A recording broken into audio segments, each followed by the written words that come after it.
দেখো বন্ধুরা, সেদিনকে মাছটা কাটা দেখাতে পারিনি, সেটাই কাটছি। মাছের পেটে ডিম হয়ে গেছে, শীত কেটে গেল।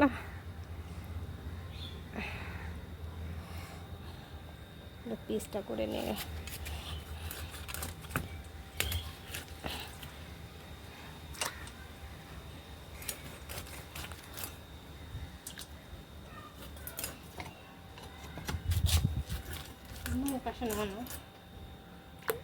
দেখো 5 পিস হয়েছে, আর এটাও কেটে নেব।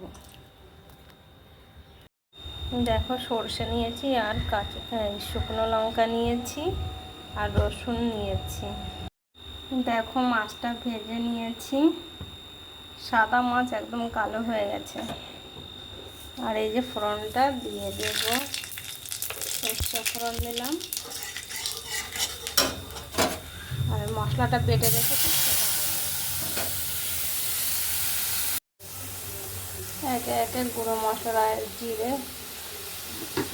গুঁড়ো, হলুদ গুঁড়ো,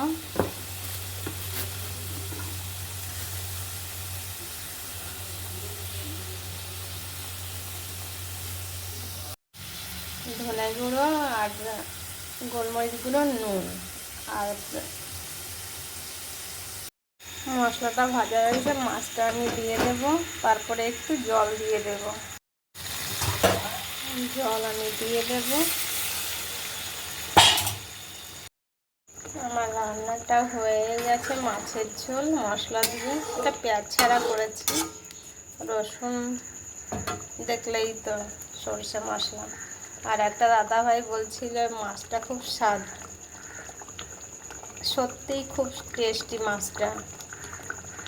ঠিক আছে, রাখছি বন্ধুরা, তাহলে ভালো থেকো, সুস্থ থেকো।